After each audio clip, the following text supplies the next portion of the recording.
voici de retour dans ce somptueux studio après cette page publicitaire. Il s'agit du programme qui aura lieu du 23 au 28 janvier 2017 à la Cité de la Célébration, à la montée Famla. Le programme aura pour thème la vie abondante. Et comme orateur, nous aurons le prophète Acha Théophile, que vous avez vu dans votre petit écran. Et comme hôte principal, le révérend pasteur Charlie Kemetia. Pasteur Foka, sans plus tarder, revenons à la place du chrétien dans le monde du travail. Ça veut dire que le chrétien a des valeurs que le monde attend. Donc le monde a besoin de ces valeurs pour que le travail avance, pour que le travail prenne de l'envol. Et ça dit que le travail retarde aujourd'hui parce qu'on voit encore des chrétiens en chômage avec des valeurs. Le monde a besoin de ces chrétiens pour que le travail décolle. Dans certaines entreprises, oui, on est sur le point de faire faillite. Oui. Mais il y a des chrétiens. Ils sont plantés dans l'église. Ils sont dans les églises. Avec des valeurs. Et c'est tellement que Dieu a envoyé pour relever ces entreprises. Ou eux-mêmes créer ces entreprises. Ou eux-mêmes créer ces entreprises. Oui. C'est encore mieux dit. Mais ils dorment encore. Et ils attendent encore de Dieu. Et ils attendent encore de Dieu. Moi, c'est ce que je alors que Dieu leur a tout donné. Tout donné. Parce qu'il dit dans sa parole, vous êtes bénis de toute bénédiction céleste dans le ciel et sur la terre. Voilà ce que Dieu dit. Donc dit que nous attendons encore de Dieu, alors que Dieu est en train d'attendre la manifestation des fils de Dieu. Moi, c'est tout ce qui m'étonne. C'est la paresse qui nous amène à dire qu'on attend de Dieu. Vraiment, je dis toujours à ceux-là qui sont même renvoyés de leur service. J'ai pris l'exemple, un jeune un jour qui est venu à l'église, pasteur, je vais faire une retraite d'une semaine. Je pose la question, la retraite c'est par rapport à quoi? Oh, quand je trouve du travail, je ne fais pas un mois, on me renvoie. Pendant que nous causons, donc je me rends compte que le dernier emploi dans lequel il a travaillé, c'était dans une ferme. Dans cette ferme, c'était des pondeuses. Alors quand j'ai approché son patron pour savoir de quoi il s'agit, si un œuf disparaissait, c'était ce soi-disant frère qui était le canal de disparition de ces œufs. Et le patron me dit ceci: pasteur, c'est parce qu'on m'a dit qu'il est un chrétien que j'ai voulu prendre un chrétien et mettre dans mon lieu de service, afin qu'il soit mes yeux et les yeux de Dieu. Parce qu'il est le représentant de Dieu. Moi, j'ai voulu que par lui, il éteigne tous ces réseaux de vol. Mais quand je me rends compte que c'est lui qui organise encore ce réseau de vol, alors à quel saint vais-je donc me vouer? Donc c'est la raison pour laquelle je n'ai pas toléré, quand j'ai vérifié, j'ai vu qu'il y a 30 œufs, dont un plateau d'œufs qui ont disparu, et que quand je vérifie, je vois que c'est sur sa table à la maison. Que dois-je faire, pasteur? Car j'avais mis en lui toute ma confiance, parce qu'au moins on nous dit que ceux-là qui sont vrais et sincères sont dans les églises et sont des chrétiens. Que dois-je faire? Alors, vous voyez, ce frère voulait donc prendre une semaine de jeûne. C'était par rapport à quoi et pour faire quoi? Dieu lui a déjà donné le travail et tout ce qu'il avait à faire, c'était d'être fidèle. Fidèle à son poste, fidèle à son travail et fidèle à ce chrétien, même s'il n'est pas chrétien. Ce patron, même s'il n'est pas chrétien. La Bible ne nous dit pas en tant que chrétien d'être simplement fidèle aux employés, aux employeurs chrétiens. Non, il demande d'être fidèle. Si il dit à l'esclave, aussi longtemps que tu es esclave, sois fidèle à ton maître. En tout. Il dit bien en tout. Sois fidèle. Donc sois loyal. Défends la cause de ce patron. Sois ses yeux. Parce que tu es la présence, tu incarnes la présence de Dieu dans une structure où tout le monde est païen. Maintenant, ils vont venir nous dire, pasteur, je suis persécuté. Pasteur, dans mon lieu de service, on ne permet pas que je puisse lire la Bible. Alors, je pose la question, dans l'emploi de temps, dans le règlement de l'entreprise, y a-t-il une minute ou une heure qui établit que ça, c'est l'heure de lecture de la Bible? Vous allez vous étonner que ce soit un pasteur qui dit cela. Non, je dis, au lieu du service, on dit de 8h à telle heure, c'est l'heure de travail. Et on t'a donné ce que tu dois faire. Même si ce travail est fini, tout ce que tu as fait, c'est d'aller vers le patron et lui demander, qu'est-ce que je peux encore faire maintenant? Maintenant, à ton heure de pause, tu peux à ton heure de pause, maintenant te retirer, ou bien rester dans ton bureau, ouvrir ta Bible et élever les yeux et demander la grâce au Seigneur par rapport à ton poste et par rapport au lieu de service. Le patron ne viendra pas dire à l'heure du travail, c'est à cette heure qu'il est en train de prier, c'est à cette heure qu'il est en train de jeûner, c'est à cette heure qu'il est en train de faire telle chose. Non, il faut que nous comprenions que la structure, le monde entier aujourd'hui attend donc que nous, en tant que fils de Dieu, en tant que des représentants de Dieu, que nous puissions amener les hommes, le monde, le système, c'est-à-dire à changer de mentalité. Ce n'est pas le travail qui manque. Non, il y a du travail. Même là où nous sommes, il y a du travail. Il suffit seulement que quelqu'un vienne en ce studio et dit, en tant que chrétien, que je veux prendre le nettoyage de cette salle. 24 sur 24. C'est du travail. C'est du travail. C'est du travail. Enseignant Issamba, vous avez entendu parler de Pasteur Foga. Ce genre de patron qui a été abusé par un chrétien. Croyez-vous qu'il puisse encore faire confiance à un chrétien? C'est possible? C'est difficile. Mettez-vous à sa place. C'est très difficile aujourd'hui que ce patron soit encore en mesure de prendre un chrétien. Parce qu'il aura toujours... Il peut tenter une seconde chance. Il a été stigmatisé, mais je lui conseillerais d'essayer une seconde chance. Parce que l'Éternel est aussi le Dieu de la seconde grâce. C'est pas parce que l'un a agi comme ça que tout le monde est comme ça. Je veux aussi dire à mes frères qui sommeillent. Ça veut dire que Dieu a donné à tout le monde des talents. Chacun est né avec des talents. Et ça veut dire que tout don parfait vient du ciel, de l'Éternel. Toute grâce excellente vient de lui. Autrement dit, en toi qui me regarde, qui nous regarde, il y a un talent qui sommeille. Il y a un talent qui est en train de dormir. Dieu te demande ce soir de faire une chose. Mets ce talent en pratique. Et de façon concrète, tu vas avoir le résultat demain ou après-demain. À partir de ce talent-là, tu vas émerger. Émerger. Et on va dire que mais, il est dans le moukwani. Il est dans le ceci. Il est dans le cela. Tant que tu continues à dormir en disant, il faut que Dieu vienne me révéler. Et nous avons dit une chose. Le monde attend avec ardent désir, pas avec un désir, c'est un désir ardent, un désir avancé. La révélation qui vient du sein de la terre que tu es, que je suis. Le païen n'a pas cette révélation, mais en toi, il y a cette révélation qui a été mise par l'Esprit de l'Éternel Dieu. Bien-aimé, ne déçois pas Dieu. Honore Dieu. Pas ton comportement, honore Dieu. Ne dis pas qu'on me persécute. Alors que c'est toi qui es la cause. Tu as volé, tu as décidé des biens d'une personne, on te traite en conséquence, tu dis on me persécute. Non.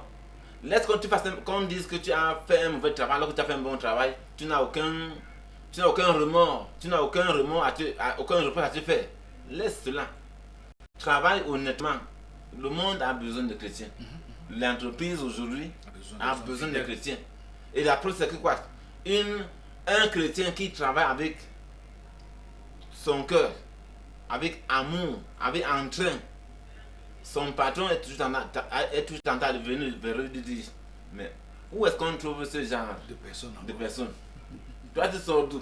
Ou alors trouve-moi encore quelqu'un comme toi. Ça veut dire que le monde a vraiment faim et soif. Et c'est le chrétien qui est l'ultime recours.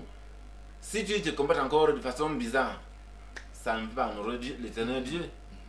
Le monde a besoin de chrétiens. Je reprends encore. Le monde a besoin de chrétiens, pas pour en abuser, comme on pense souvent.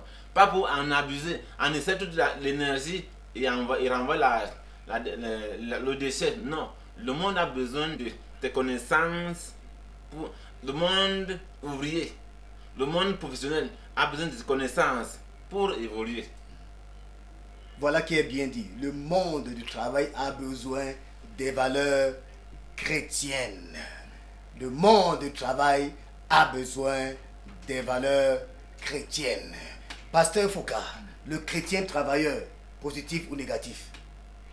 Chrétien travailleur, s'il faut répondre immédiatement pour courir, c'est positif. positif. Un chrétien travailleur, c'est un homme qui apporte son aide à la société.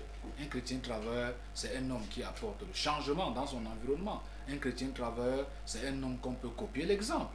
Un chrétien travailleur, c'est un leader. Un chrétien travailleur, c'est celui-là qui est prêt à conduire le monde, qui est prêt à conduire les hommes. Si le sel perd sa saveur, si le chrétien perd sa saveur, c'est un chrétien négatif. C'est un chrétien négatif.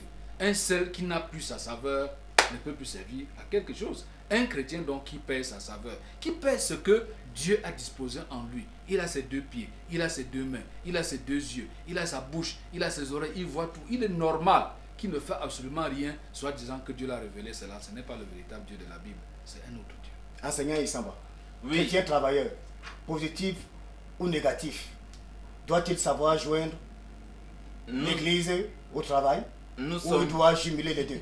nous sommes la lumière du monde au milieu des ténèbres.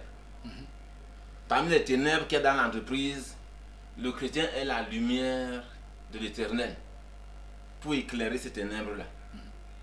Il est ce seul qui apporte les solutions, qui apporte la saveur dans un monde qui est amer. Le monde professionnel est amer.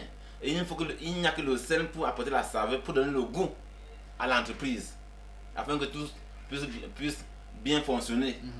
C'est pour dire que quoi?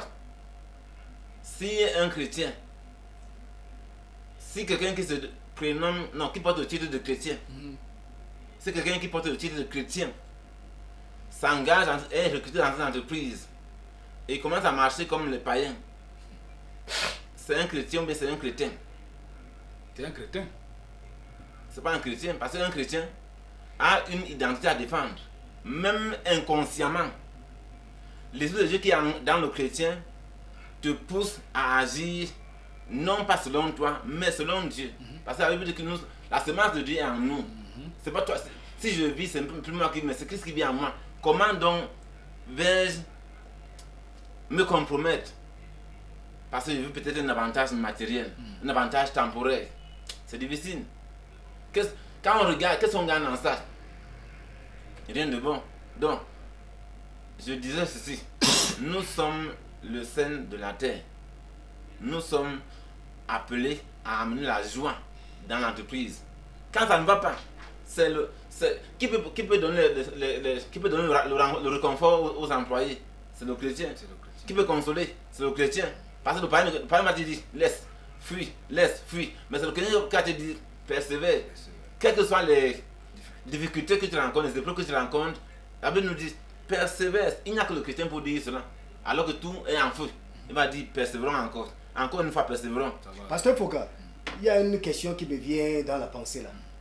Vous avez dit le chrétien, il est les yeux du patron, il est les oreilles du patron, hein, et dans une moindre mesure, il peut être la bouche du patron en allant dire au patron, tel a volé, tel ne travaille pas bien, tel. Aller dire au patron, c'est un peu comme du colportage. Le chrétien est celui, comme a dit mon frère, qui voit ce qui ne va pas, il corrige à l'instant. Il ne doit pas attendre et aller dire au patron. Il dit, c'est-à-dire il est la lumière. Il dit, ce que tu es en train de faire n'est pas bien. Même s'il faut crier haut et fort, ce que tu fais là n'est pas bien. Donc ce que tu as pris là, dépose. Pendant qu'il parle ainsi, 2-3 personnes vont comprendre. Donc il parle à son collègue. Il parle à son collègue. Donc il est la bouche du patron, il est les yeux du patron, et il ne le fait pas pour le patron, mais il le fait pour Dieu. Parce que si tu vois quelqu'un dans une... C'est-à-dire, la Bible dit, si tu es dans une position où Dieu est en toi, et que tu vois quelqu'un en train d'aller en enfer, avertis-le de son état. S'il continue à aller en enfer, son sang retombera sur lui-même. Si tu es dans une structure où il n'y a que les païens tout autour de toi, c'est Dieu qui t'a envoyé pour avertir tous ceux qui sont là-bas. C'est ton devoir. Tu n'as pas besoin d'avoir l'aval du patron. Tu n'as pas besoin d'aller dire au patron que voilà ce que j'ai fait. Tu dois le faire, et c'est ceux-là qui sont tout autour de toi qui vont attirer l'attention du patron par rapport à ce que tu fais. Maintenant, si le patron entend et lors d'une séance de réunion et te convoque et te pose des questions, tu dis que oui, je me suis adressé à tel par rapport à tel comportement. Mais comme il a changé, gloire à Dieu. Mais s'il n'a pas changé, ça ne regarde que lui. Je ne dis pas aller dans la nuit, dire au patron que j'ai vu tel voler telle chose. Et le patron va lui demander, et qu'as-tu fait? On doit attendre le départ des autres collègues, pour rester avec le patron, pour lui dire certaines choses qui se sont passées pour lui faire le rapport de la journée Non, en un mot. non, c'est à l'instant où tu vois la personne, tu peux le tirer à l'écart et dire que quand tu fais ça, tu fais ça, tu fais ça. Ce n'est pas bien. Parce que quand tu es en train de le faire, Dieu te voit. Et puis, cette structure est la structure qui nous nourrit. Cette structure est la structure qui nous porte. En ce qui concerne le financement, même si c'est petit en tant que tel, c'est ça qui nous permet d'avoir ce qu'on appelle la ressource de vie d'une manière physique. Alors quand tu fais ça, ce n'est pas pour apporter que la structure puisse vivre. Parce que si on la ferme, nous tous on va en chômage. Alors c'est mieux que nous faisons tout pour pouvoir garder la structure, que ça puisse fonctionner de génération en génération, afin que nous puissions en gagner. Donc quand tu fais ça, ça ne marche pas. Donc la prochaine fois, chaque fois que tu es en train de faire ça, ça ne donne pas. Donc sache que ce que je t'ai dit, si le patron ici veut dire la même chose. Mais il ne faudrait pas que tu sois en train de dire ça et que toi, de l'autre côté, tu es en train de faire la même chose. C'est là où le bas blesse. Enseignant, il s'en va. C'est là où le bas blesse. C'est là où le bas blesse. Certains le font pendant que il est en train d'enseigner, il ne s'enseigne pas lui-même. Il est plutôt en train également de faire ce qu'il... Effectivement, faites ce que je vous demande de faire, ne faites pas ce que moi je fais. Est-ce qu'il est possible pour un chrétien digne de ce nom d'aller vers son patron et faire le colportage de ses collègues? Est-ce qu'il est possible qu'un collègue, on est conscient qu'il a volé, mais le patron l'a mis dehors parce que le chrétien est venu le dénoncer? Le rôle du chrétien dans une entreprise n'est pas de colporter, ni de dénoncer qui que ce soit. C'est d'encadrer. Encadrer, conseiller, pas dénoncer. C'est pas le caractère de Dieu, c'est pas un caractère divin. C'est pas un caractère divin. Comme tu es là pour... La Bible dit que quoi? Ta langue est une langue assaisonnée. Dans ta langue, il y a du sel. C'est-à-dire que ta langue est assaisonnée pour soutenir celui qui est fort, celui qui est faible dans l'entreprise. Ça veut dire qu'il faut des paroles appropriées, au moment approprié, voilà, selon les actes appropriés. Selon les actes posés. Tu as les paroles qui correspondent à chaque acte posé. Quand tu vois l'employé faire. Mais non pour me réprimander. Pas pour... Réprimander. Tu peux réprimander, mais pas pour dénoncer. Pas pour dénoncer. Pas pour dénoncer. Parce que quand tu réprimandes, c'est pour lui dire, nous sommes dans une entreprise.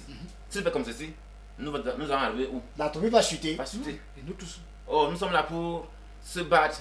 Et si l'entreprise chute, par conséquent, nous serons en chômage précipité. Donc, nous avons intérêt à mieux investir, à mieux collaborer, conformer une synergie pour que l'entreprise avance. Pas de moucharder à gauche, moucharder à droite. Non, non, non. Le chrétien doit être cet agent encadreur, cet intendant de Dieu auprès de son entreprise. Voilà. Il est l'intendant de Dieu auprès de son entreprise. Parce qu'il attend le salaire de l'entreprise.